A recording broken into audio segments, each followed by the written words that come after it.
Hey everybody, welcome back to the What Podcast. This is a podcast that we started in 2018, originally to talk about the Bonnaroo Music and Arts Festival, and it has grown into much, much more. It's a music about festivals in general and music in general when we want to. Plus we kind of talk about whatever else we want to. I'm Barry, that's Lord Taco. You'll notice again this week, not with us, is my co-host and co-founder, along with Russ, Lord Taco, and I, Brad Steiner. I need to come clean, I guess. Taco, last week, I kind of said he was busy. The truth is, Brad's kind of been on a hunger strike ever since he made that list of demands. What was it, 4 weeks ago, about who he wanted? Oh, that's right. Yes. Yeah, he made that list of demands back in August 24th of who he wanted to see at next year's Bonnaroo. Chief among them, Rage Against the Machine, and the Wild Hearts. Got a whole list, and he's been on this hunger strike. I don't think he's had any red meat since. I'm pretty sure he's not eaten any red meat. Pretty sure he's not any red meat yet. That's making those demands. Yeah, he's waiting on a response. He wants to be heard, and he's weak. That's how he's weakened. Anyway, he's not with us, but as we told you last week in talking with Matt Carney, that we Russ and I both attended the Moon River Festival here in Chattanooga. It got rained out on Sunday, and they were able to pretty quickly pivot and come put together a impromptu concert at our Memorial Auditorium here in Chattanooga. In about, depending on when you want to start counting, it was either 4.5 hours or 2.5 hours. I think the first phone call went out about 4:30. But that original, even 4.5 hours is got to be a record as far as starting from scratch and then getting a full production team together and throw on a concert. Yeah, that first phone call just kind of said, "Hey, can you guys start talking about it?" And they did. And at about 6, I think they decided wasn't going to happen because it looked like it was going to clear up. And then 3 minutes later, it was happening. So that's where the 2.5 hours comes. Yeah, and you when you really think about it, it's not just unlocking the doors and saying, "Here you go." They had ushers, they had security, they had everybody, food vendors, everybody that would normally be there for a fully planned show. They just showed up out of nowhere, and it's a lot of behind the scenes to make that happen. And it was pretty neat to hear them talk about how this all came together so quickly. Yeah, and I think another really, really valid point that they make, and you're going to hear the interviews. Russ and I, if you don't know this show, Russ is his real name. We call him Lord Taco. I go back and forth. So if that confuses you, I apologize. But you'll hear we talk with, and let me set this up real quick if I can. We started this show in 2018. Brad Steiner and I did with Russ. Russ is the web designer, the technical guy, the producer. He's the one that makes it all work. Brad and I are typically on camera lately because we've gone through YouTube. Russ, because, look at that punum. You got to have that punum on camera, right? So he's been joining us. But we started it. I have for 35, 36 years at the Chattanooga Times Free Press as a entertainment reporter. Brad is a radio guy. He's done it for 21 years, 22 years, something like that. Just about. Yeah, that sounds about right. Yeah, and so we've been going to Bonnaroo since almost the beginning, 16 years. And we noticed that throughout the year, even when, August and whatever, January, February, we were talking about it. And we figured there were probably other people doing the same. We were fascinated by the logistics of it. We loved the inside baseball part of it. And so we kind of half jokingly said we should do a podcast for about 2 or 3 months leading up to the 2018 one, and we've been doing it ever since. We love the inside baseball stuff. Is my long way around. Clear, right? You and Brad conceived and founded the show, and then just invited me if I could help out with some of the website and technical stuff. And I said, sure. I said, and I got a free Bonnaroo ticket of it. And I thought that'd be it. Yeah. I didn't think we'd still be doing it 5 years later. And I didn't think I would end up on the show, quite frankly. Yeah, well, it works. And it works out. Yeah. So you your point, go ahead. We did find there's a lot more to talk about than just the bands and just the artists. That's right. Just the lineup. And so, Russ, we have a website, thewhatpodcast.com. You can look at all of the artists and industry people that we've had as guests. And when I look at it, I'm stunned. It's been a lot of fun and a real learning. From Ashley Capps, AC Entertainment, the founder of AC Entertainment and co-founder of Bonnaroo, has been a guest. Jeff Cuellar. Yeah, it's quite a list. Yeah, impressive. We've had promoters, radio people. It's Ed O'Brien, Radiohead, Briston Maroney is among our favorites. We've just had a bunch. You can look at the list. And I say that just in case you're new to the show, you're wondering who these two guys are and who cares. But it's the inside baseball part that I really wanted to bring up because that's kind of really what we got into with this episode. It's way inside baseball. We talked with Ted Heinig, president of AC Entertainment currently, Drew Holcomb, co-founder of the Moon River Festival. We talk with Nick Wilkinson and Courtney Keene and Sam Fort. They're the folks over at Memorial Auditorium that made it happen on Sunday. And I want to point out, that sounds like it's Chattanooga-centric, but I think it should be interesting or could be interesting to anybody anywhere because, you all have theaters in your hometown and there's festivals everywhere. And I'm not saying they can all happen like this. I'm not saying that they could even do it again here. The stars lined up for them, like you said, to be able to, it's not just opening the door and turning on the lights. They had 18 bartenders show up. Think about that on a Sunday who got the call after 6 o'clock. And the other thing I was going to say, and it comes up in the interview, is it's a heck of a risk for the artist. They didn't show up with all their production and their own sound guy. They didn't even get to do sound checks. So, think about that. The last thing they want to do is suck, basically. I don't know how else to put it. Yes, because the PR from that would be worse than a cancellation. Yeah, exactly. I didn't know he sounded that bad or whatever, or he didn't play my favorite song or whatever. Think about it. Yeah, there's a lot that could have gone wrong. That's right.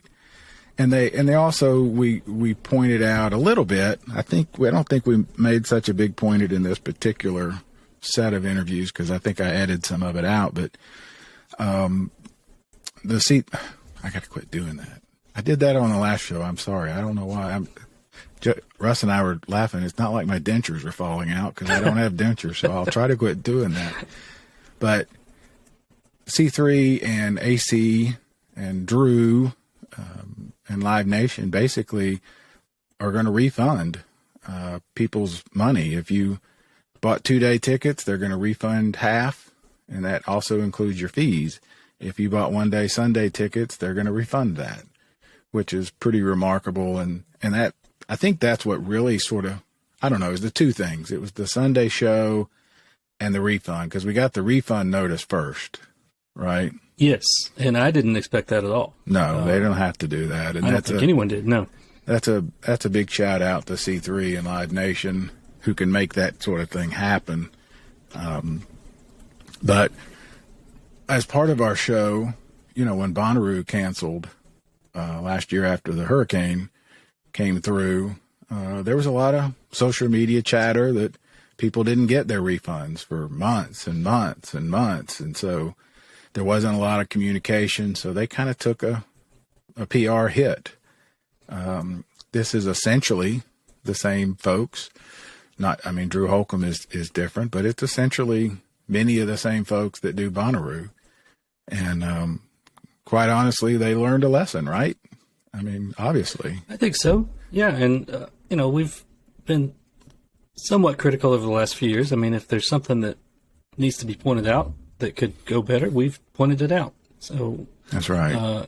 And then on the flip side, when something goes very well and they do something great, we want to highlight that and talk about it. And I think that's what this is. You're going to hear, Brad has said many, many times on this show that we, while we're, I'm a newspaper journalist. He's a radio guy. This is a podcast. We can be critical, but we're also big, big fans.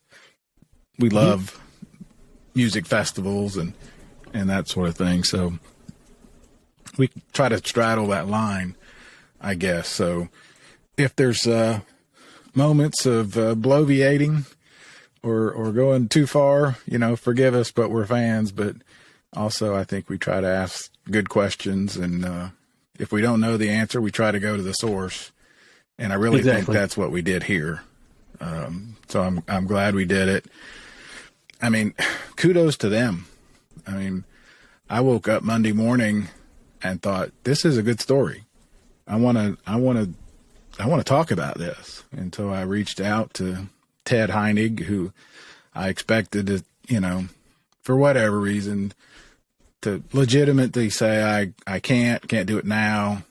Got to run through this person and that person. And we were on the phone with him and Drew Holcomb an hour and 15 minutes later. Is that about right? Yeah, it came together very quick. It was surprising. It usually doesn't go that fast. No, it does not. It's usually a lot of back and forth and, when can you do it? And let me get through this guy. Yeah. And Sue, a PR person, was on an airplane and made it happen. And thank you to her. Thank you to Ted and Drew. And then the next day, similar, we were on the phone with the folks over at Memorial on a Zoom call. So you're going to see 2 Zoom calls, and I tried to edit between the 2. So if it's not the slickest production, again, we tried to do it as quickly as we could because I want to talk about it. We're scrambling too to get this content out because we think it's important. Yeah, and honestly, that's why Brad is not here. He's got a lot going on where he is with his work. But Taco and I wanted to get it done, and thank you. You jumped on there too for both of those Zoom calls, and I'm glad you did. Me too. And it was kind of it was a high point because we left Sunday. We had 3 band interviews scheduled Sunday. That's right. And when the word came down that this isn't going to happen, I was a little disappointed that we had stuff that we could talk about and didn't get to do it. And then it turned out that we actually did have a lot to talk about. Yeah, we were able to move quickly and get this out. We were lined up to talk to Ben from Band of Horses and Sammy Ray and Wildorado folks, and we were very excited about it. And not trying to complain, it happens. And so this is the point of this conversation: is it's a deep dive with Ted and Drew, what was going through their minds, why they canceled, the reasons behind it. The whole, almost a blow by blow kind of thing, starting at about 2:15.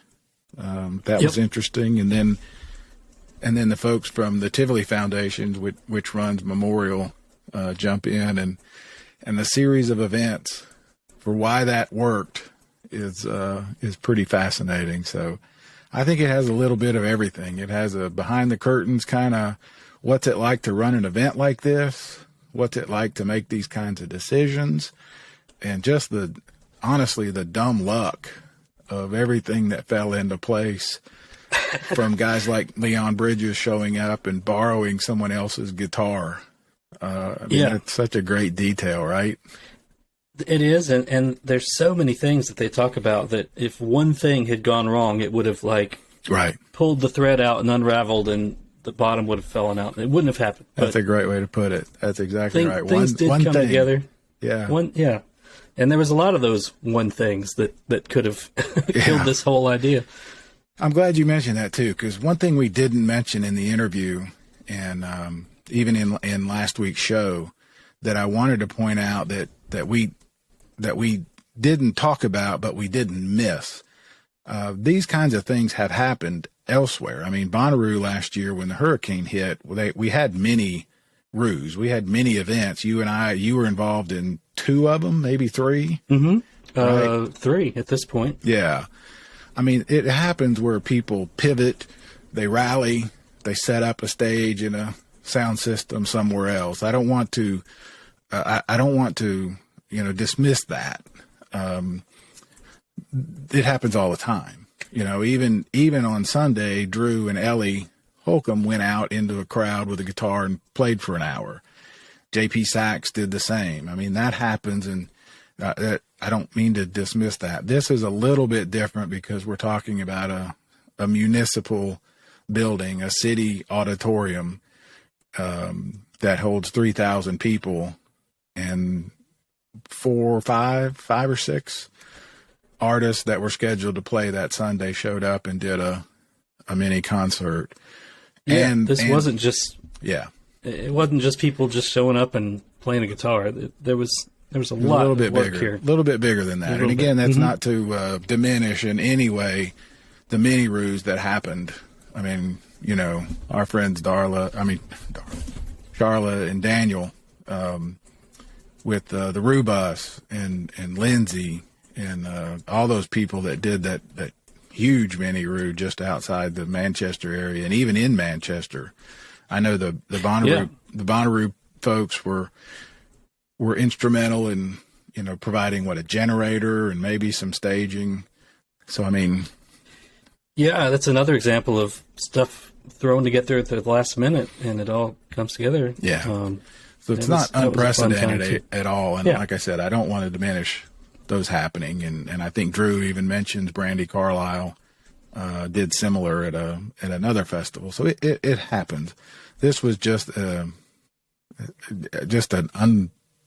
I don't know, not unbelievable, but unusual set of circumstances. And it fascinated you and me, so we wanted to talk about it. And they were willing to jump on the phone and the Zoom and talk to us about it. So, yeah, and you can tell by their conversation that they were just as excited to pull this off as we were to see it happen. That's a great point.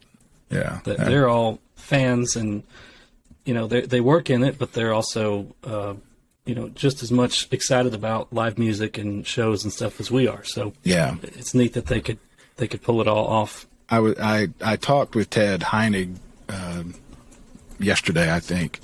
So 2 days after we did the initial interview, and we were just kind of talking about it again and rehashing. And I said, I'll put it this way. Maybe the thing that sums it up for me is Sam, who was basically the production guy at Memorial, who was on vacation and was not supposed to be back until Monday, and just happened to be in town on Sunday. And his comment was, it was the most exciting thing I've been a part of, and I would have been mad had I missed it. That's kind of what sums it up. So yeah, and who could say that about their job? That I would have been mad if I had missed some work. Working on a Sunday night when I should have been asleep or fishing or whatever. All right, that's a great point. Yeah, so it's about a 25-minute. It's not, hopefully not too long, and I hope you guys will watch it because I have a feeling it's something we're going to be talking about and referencing and all of that for future events and festivals. So I guess without any more, here we go. Well, let me go ahead and set things up if I can. First of all, thank you both for joining us. And Taco and I were there Saturday. We got to interview Wild Rivers and Matt Carney. And then I was there Sunday until I had to evacuate. But Yeah. I saw Maggie Rose and then some of Sammy Ray. So Yeah, and and I then wanted to I got to hug and howdy with Ted. Drew, we never got to actually speak, but I did want to No. commend you on your three-legged race skills. yeah. Pretty I'm epic. sorry that my son's backstage birthday party was right in the middle of your Wild Rivers No, interview. it's awesome, man. I listened It to was it today. great. It makes it's perfect. It's so great. And I had forgotten that your son was born 4 years ago this weekend. So I mean that was Yeah, makes it that's right.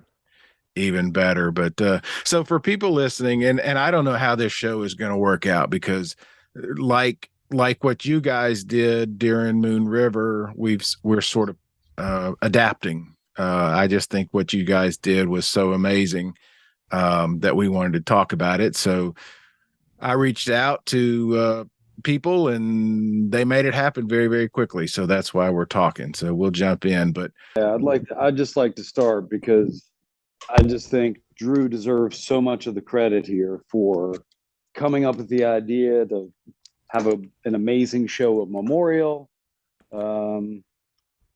It took what was a really tough day and turned it into something that for sure is a Moon River highlight for the rest of my life. I was there, Ted, at Bonnaroo when they emptied the site, 4 or 5 years ago.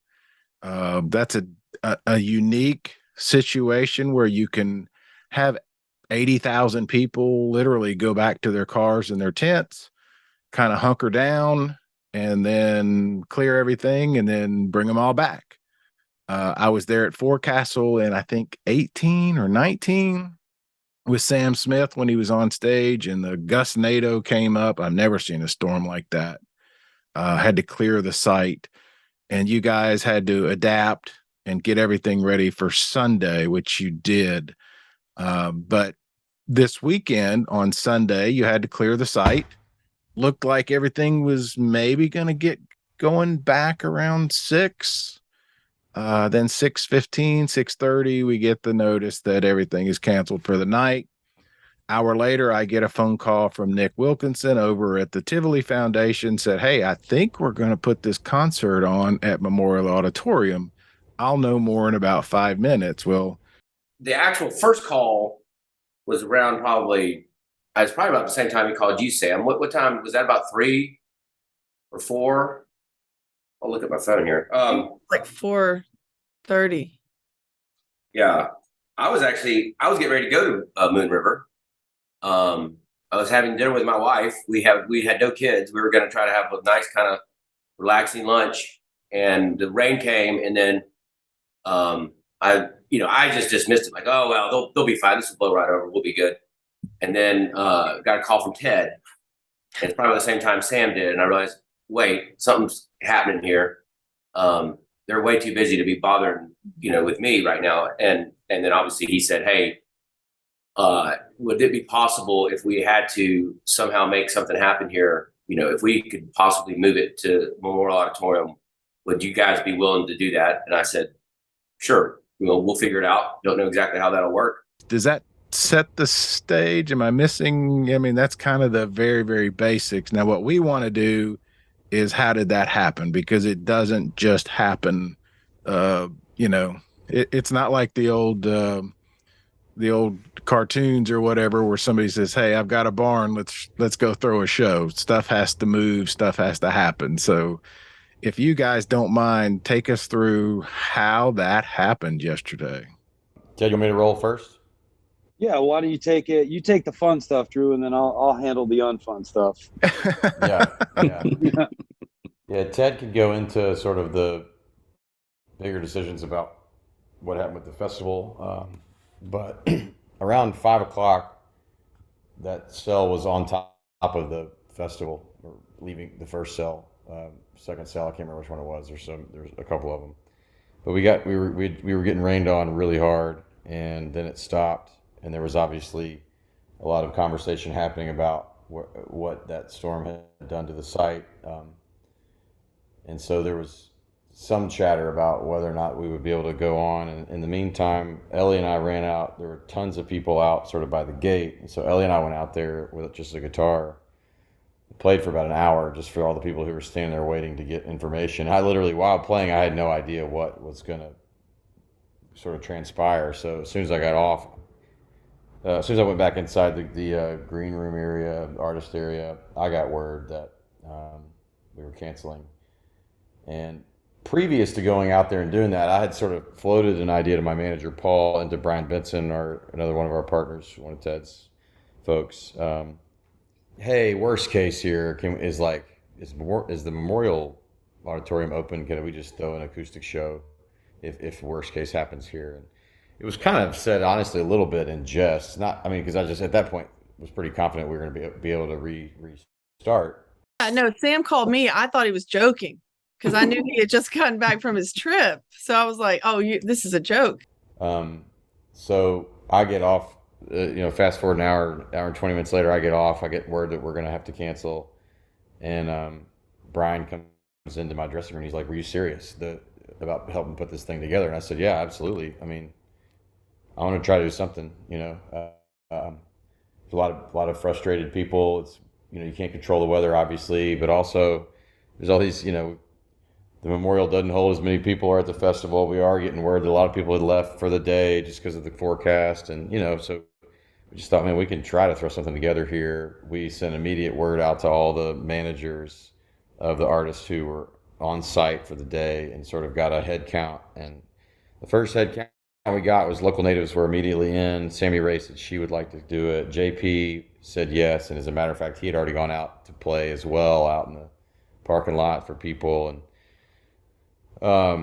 I'm glad you mentioned that because I saw that too. That's pretty cool. Yeah, it was really sweet. And then we were still waiting from other acts. And there's obviously when you're putting on a festival, like bands and stuff, it's really complicated because people have a show, and there's a reason why production and changeover takes long because it takes a long time to sound check. And so I just want to throw a huge shout out to the artists who are willing to do this because they knew they were walking into a dumpster fire of a last minute throw and go, not the way you want to sound, not the way you want to look, not the scenario that's a dream, but also also taking advantage of the fact that, hey, these people love this music and a lot of them traveled here to play. And local natives especially, they were so great because this was going to be their last show of the year. So to do what they did is a big, what's the word? Risk is one word for them. Yeah. The last thing they want to do is put on a bad show and have people leave. Yeah, I think it was risky. They sounded bad, Yeah, I think it was risky on everybody's part. There's a lot of moving variables there as far as the quality of the sound. People are using. There were some guitars that people had never played before that were just brought in because they needed some guitars because a lot of these artists' gear is on the truck. So there's every variable was. I mean, Leon Bridges was downstairs being like, I'm gonna figure out how to play guitar again, and he's like down there with Abraham, and they're just like rehearsing, like going through, so we're shuffling all this stuff around downstairs, trying to give them their space to, so they can get it together and rehearse and put on a good show. And yeah, man, I don't know what happened, but the sound quality of everything was great. I was on vacation in Colorado for the past 10 days fishing and had been driving in a car for over 24 hours, got to Chattanooga at 10:45 a.m. Sunday, went to sleep, woke up, was like, I'm going to take a shower, I'm going to go eat. And I knew I had Moon River passes, I'm just going to give them to somebody and make their day because I just need to relax and chill. And then look across as I'm coming out of the shower, look across, see that the phone's going off and it's Ted. I was like, oh man. I was like, hey man, how's it going? He's like, hey, we're going to move Moon River to Memorial. What do you think? I was like, do what? I didn't even know it was raining. So I look outside, I'm like, oh, this is bad. But thank goodness, right before we had, before I gone on vacation, Philip's PA was sitting up at Memorial and there was still some lighting that was gelled. And right before we left, the guys were like, should we take this down and get it all put up? And I was like, you know what, since I'm going on vacation, let's just leave it, so that way if something happens, I don't know, just the stars really kind of aligned to make that work. That would have been 2.5 hours. There's no way we could have gotten that PA up. So with the PA being up and then Philip Jones from PLJ Audio just Absolutely. I mean, he's probably the one that saved it more than anybody. Like I called him, was like, I need an audio engineer. I need 5 wedges. I need an amp rack. Can you be here in 15 minutes? And he's like, I'm on my way. And just threw it together. I mean, we've done Happens all the trucks. time, right? Yeah. He mixed it on the fly. We did hardly any sound check. Some people didn't even show up. Like Drew's calling me being like, we need this. There's going to be like, start out with 3 people, then it's 5 people. And then it changed, Leon showed up. People just kept coming through the door. It was pretty wild. It was a really exciting, fun night though. So then Abraham Alexander reaches out to me on Instagram, who his set did get to happen early in the day, right before the chaos began. And he said, I saw a little bit of his set. Yeah, he was incredible. It was. So he basically said, we had not heard back from Charlie Crockett or Leon's people yet. And had gotten sort of the impression that they were not going to be able to make it work for them. And, cheers to Abraham, because he reached out to me on Instagram and said, hey, I'm coming. I'd love to play a couple songs and help out. And also I'm trying really hard to get Charlie and Leon to come, because they're all 3 friends. And so we got word about halfway through the show that Charlie was, we got word at the beginning of the show that Charlie was coming. And then we got word about halfway through the show that Leon was on his way. And it was just an absolutely magical night. And the artists were so gracious to do that. And the fans came in. I mean, they were lined up outside the building by the thousands. I don't know how many people it holds in there, but there had to have been 3,000 people in the room. Yeah, maybe 2,500. I don't know, but it was definitely it was incredibly emotional. It was difficult. It was this weird mixture of disappointment from the day, but also this unique thing got to happen that was literally once in a lifetime for everybody in the room. I called Nick Wilkinson at 6:03 p.m. Last night. And I said to Nick, hey, we want to, Drew wants to do a Drew Holcomb and Friends special show at the Memorial. Can we make this happen? I might have said, please, you've got to make this happen. All Nick said to me was, you got it. I think he might have said, buddy, you got it. He says buddy a lot. He's just like, you got it. And then he's like, I got to go. And he hung up on me. Yeah. And that was it. That's pretty much right. I mean, again, I knew that the people who were really in the trenches, like Sam and Courtney and all the folks, they had to activate. We had to make sure, because we had been kind of going back and forth. We all gathered up at Memorial. What was that, guys? About 5 or so. Yeah. And we were all kind of walking through just to see what everything looked like. Thankfully, the place was in great shape. Like Sam said, the equipment was up. We had just had it cleaned. I mean, it was really, really, it looked sharp. So I was like, well, everything looks great here. That was it. Yeah. I was like, Nick, and then I texted him, like, we got to do doors at 8:30. And Yeah. I mean, what an amazing team that they, in 2 hours and 27 minutes, were able to assemble a staff, have concessions to sell to people, get their ushers in place. Like, it was a whole different team of people that Memorial uses than Moon River, and they got their team together and executed the night. And I thought they were just superstars. Ted, I feel like I need to ask this, and I probably should have asked it at the front, and we might move it around, but because I know people are going to want to know, what are the sort of things that go into making that decision, that go, no go type of decision? And I don't know if you can answer that in a minute or two, but it's not easy. I'll answer right? it quickly. It's not. I mean, it's like going back to what Drew was saying. Like, there's a group of us who work on this festival for a year. Like, today, we're already starting to talk about artists for next year. What are we going to do that's going to make it better next year? So it's just really, it's devastating when you're faced with making a call to not move forward with something, for the safety of the fans and the staff and the artists. It's just really hard. It's, for me, it was a little emotional, but at the end of the day, like, I thought, I know our team made a really hard call. It was painful, but it was primarily based on the conditions of the site. It was flooded in a lot of areas, and a lot of key areas that we needed to access for both, for patrons and for ADA, et cetera. and the fact that we're getting a weather forecast that we're predicting additional storms that would have rain and lightning. Yeah. And the site was not able to load those fans back in. And not to be dramatic, but I watch a lot of those music festival documentaries, and had just watched both Firefest, which is I think a real lesson in what not to do in life, and then also like the Woodstock '99 one. Yeah. And I just think sometimes the best decision is the hardest one at the time, when you're going to have to tell people who have, planned on this for months and months, and just so much joy coming to Chattanooga to experience this with Drew and all the artists, to tell them you can't do it. It's tough. Yeah. But when you're making the right decision for the safety of everybody involved, you just think about, well, what would happen if you put 5,000 people onto this site, and then at night you can't see where you're walking? We're trying to do the right thing. I think that's the best way to say it.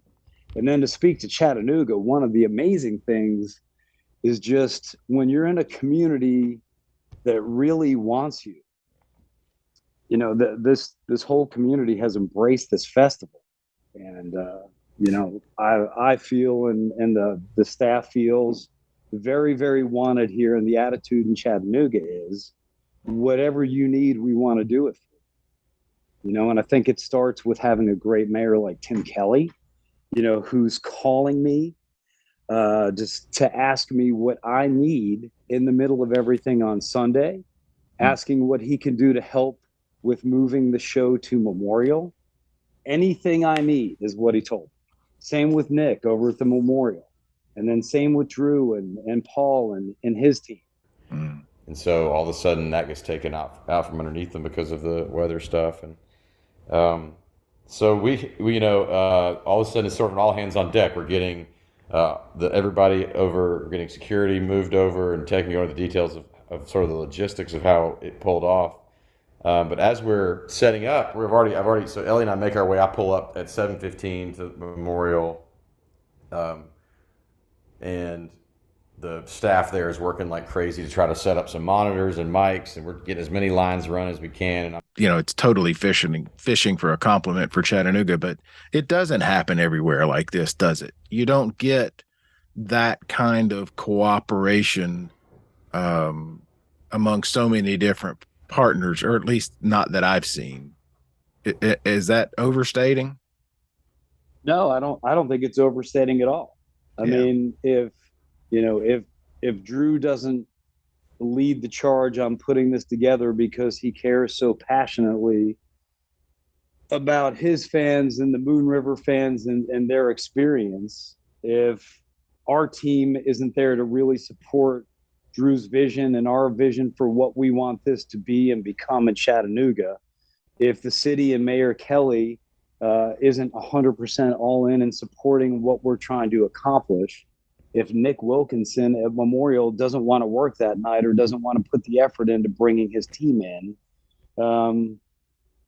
it doesn't happen like it did yesterday.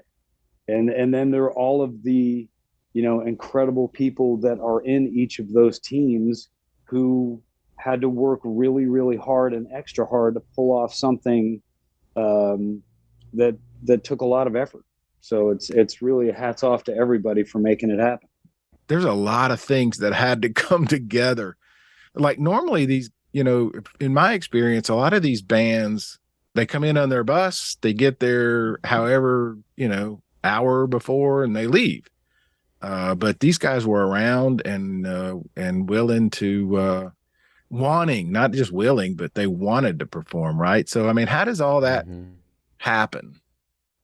Yeah. Well, I also want to just to acknowledge some of the artists that weren't able to play. Had some of these folks once they found out their set had been canceled, they made their way back to Atlanta or Nashville. Like Kev Mo was already back in Nashville by the time, because his show was supposed to be at 3:30.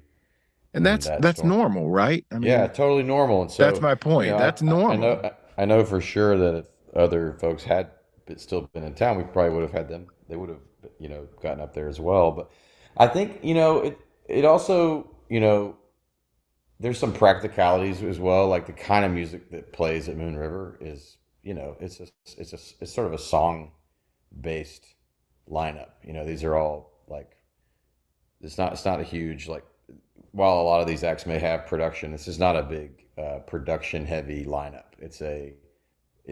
There is a lot of production involved, but it's mostly because it's a lot of people with a lot of instruments. And so, you know, Charlie getting up there and singing a couple songs with an acoustic guitar is manageable in this sort of throw and go format. And he and Leon being willing to do that, or Abraham, JP, me and Ellie. I mean, all of us were playing basically solo acoustic sets. But really, like local natives and Sammy Ray being willing to jump up there with like horns and drums and 5 vocals and have no time to sound check. I mean, absolutely unheard of. I mean, this is like the kind of stuff you do when you're like a brand new band trying to like play an open mic night and it's a total cluster. All these bands have earned and deserve sort of a better situation than that. But at the same time, I think they also realize the sort of gravity of the gravity of the opportunity that all these people, you know, which Ted and I have talked about many times before, people come to Moon River, come to Chattanooga from all over the country. And so we know that a lot of the people there, they've booked flights to get there and they've got hotel rooms that night and they're not doing anything. If the show's canceled, they have no plans. And so I was inspired in some part years ago. I can't remember when it was. Pilgrimage had a really tough year one year with rain and had to cancel everything. And I remember a friend of mine who we all know and love, who's played Moon River, Brandy Carlisle. She pivoted that night and put on like, I think she did like 2 or 3 shows at a small venue and like basically had an online sign up. If you have a wristband, you can sign up and try to pull something off. Just try to like, you know, pick up the pieces, make some, you know, the old, you know, make lemonade out of lemons. And so I think that the spirit of Moon River Festival is, you know, it was amazing. I was so prepared for when we announced. I was looking at social media like this is going to be this comment section is going to be a dumpster fire.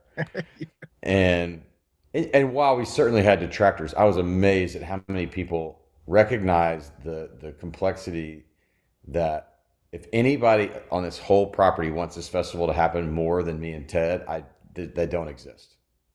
You know, we wanted this thing to go on more than anybody else in the team, and everybody's put so much work, security, vendors. I mean, there's production, there's bands, there's so many people have made plans to have this thing happen, and we can't control these external circumstances, and that's just the nature of outdoor events, you know. So to see you know, whether, like you said earlier, whether it's Memorial or whether it's the security staff that they put a bunch of them in a van and drove over to help run security at the venue. I mean, it was like just wild to see it all happen. But I think it's the spirit of the festival. Hey, this is about music. This is about community. This is about this place. And a lot of people worked really hard to come here as fans. Let's see if there's anything we can do to salvage what was honestly like a real, like my 2 o'clock to 6 o'clock was about as depressed and sad as I've been in a long time. And it's, you know, just it would have been easier had it been like a 4-hour lightning storm, but it was these like pockets of chaos. Oh yeah, the tease. You know, like tease. Yeah, and so you're just like, man, you think we're gonna get to have it and we don't, and then it pours, and it's just like all this difficult situation, and people were upset, and we get that, and we're trying to do our best. Like, and the fact that Ted and his team were willing to do the refunds was just a home run from a sort of like Ted said, taking care of our people. And the Moon River crowd, you know, while there's always you're always going to get first timers and newcomers who are just there because they like particular acts on the bill. The general spirit of Moon River is definitely a unique vibe, and it's a unique community that comes together and loves this place, loves this kind of music, loves the people. And you know, I think that's, Ellie and I love music. We love like the audience is a part of the band in some ways. You know, it's like an extension of the experience. That's why people go to live shows. So I think that spirit hopefully sort of flows in every direction with everybody involved. I mean, I thought Leon sounded great. All of his songs came across really well. His guitar work was really good. You know, Drew and Ellie are just great.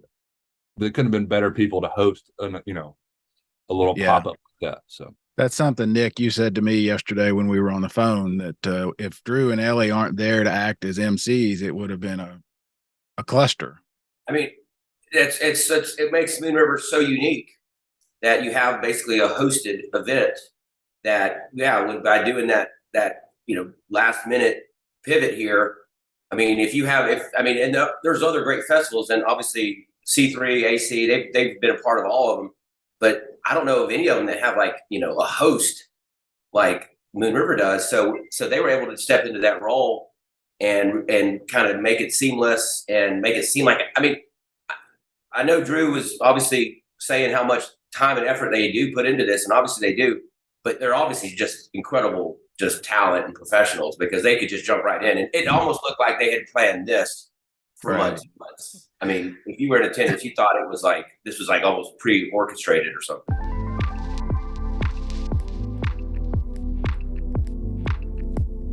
All right, so there you go. If you stuck through it all the way to the end, I hope you understand why Taco and I are so interested in this. It's way inside baseball. It's a little bit inside baseball.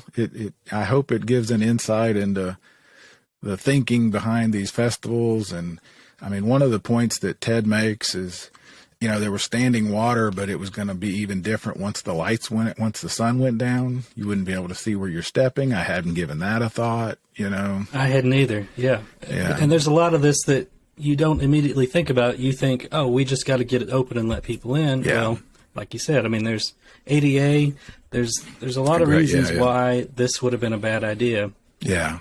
I've been involved in, we had a 100-team baseball tournament once we got rained out. There's a lot of decisions and a lot of angst. You don't want to cancel it.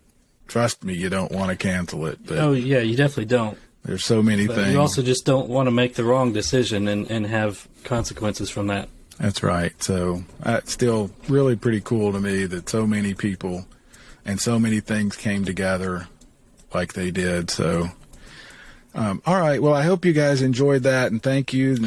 Next show we're going to have the interview with Wild Rivers, and Taco, you pointed out before we got on here today that rumor season is kind of keep catching up to us, isn't it? It's kind of creeping up. If you look at the calendar, we're not but a few months away from, January, which is when the lineup comes out. So usually about this time, you start getting whispers of, bands that might have a gap in their tour dates around that time. And, hopefully Brad can be on the next show because he's probably got more inside contacts to talk about what he's hearing. So I'm curious to see. We know who he wants, right? We have that in. Yes. We have that in very clear terms. Yeah, I don't think there's any doubt on who he wants. So we'll see. Yeah, he's made his demands. Yeah, he's made his list of demands very clear. So we'll see how that works out. But I haven't given it much thought, as I never do.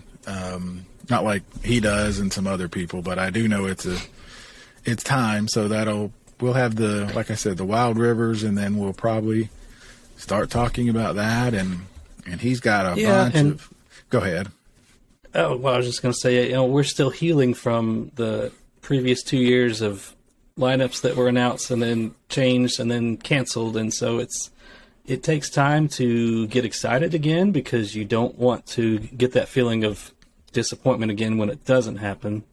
But I'm starting to get excited again. I know. Isn't it funny how it's like anything, surgery, childbirth, whatever. Your brain tends to forget how painful. But we kind of mentioned, not that I've had childbirth. Let's be clear. I don't know what that's like. I just heard. But we kind of tiptoed around it right at the end of, I think, that show back in August, that the lineup this year at Bonnaroo needs to be pretty strong. Absolutely. Yeah, I think that's the key is to get people back to, get it back to the festival, back to those levels of, where they're selling out and people are excited and people want to go because it's all about the lineup. It's the lineup or nothing. That and the experience. That's why I think the Moon River thing was worth us talking about, because, like I said, it was a bad deal. You know, nobody wants to cancel that, but they handled it right. Now, They did. Not everybody went, but they still handled it right. I haven't heard too many negatives. So, you know, and it's some of the same people. So hopefully we've turned that corner of the last 3 years, which, you know, I don't know if there's blame for any of that. It's just the way it happened with a pandemic and a flood. A hurricane, you know, who sees that coming? So exactly. It was just a bad collection of events. Yep. All right. So that's it, I think. That's it. Hopefully, you know, what we presented was the edited down version of those two conversations. Maybe we'll just put the full conversation on YouTube, maybe just as an exclusive. So if you want to hear more, if you liked it and want to check it out, then you can go listen to the full thing. But hopefully we gave it a good, concise presentation. There's a little bit more in this episode. Yep. There's a little bit more in there. But yeah, glad to do it. All right, Taco, have a great weekend, great week. See you soon. And thanks again for being so flexible and being able to jump on. And I enjoyed hanging out last weekend. It was fun. Me too. It was fun to hang out again, even though it was cut a little short. Yeah, it was cut. But it was fun, as we said on the last show, seeing some of our Bonnaroo family with Charlotte and Daniel and Lindsay. It's always fun. Yeah, it was almost like Brian Stone. a mini reunion. Yeah, Brian Stone, who is, by the way, right now he's on his way to that Pearl Jam concert, isn't he? I have no idea what he's doing, but I think so. Wow. Oh yeah, the one he bought 2 sets of tickets for 2 years ago, and he's. Yeah, it was supposed to be like his birthday weekend 2 years ago, and then of course it got canceled and postponed, and now it's finally happening. So he's good for him. Going. He's kind of a big Pearl Jam fan. We know that. So I hope it won't be. I started to say I hope it exceeds his expectation and hope, but it won't be. There's no way. It won't. Can't wait to hear from him.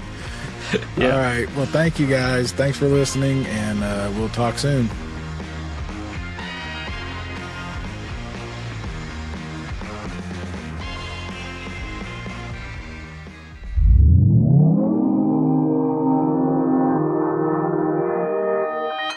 Consequence Podcast Network.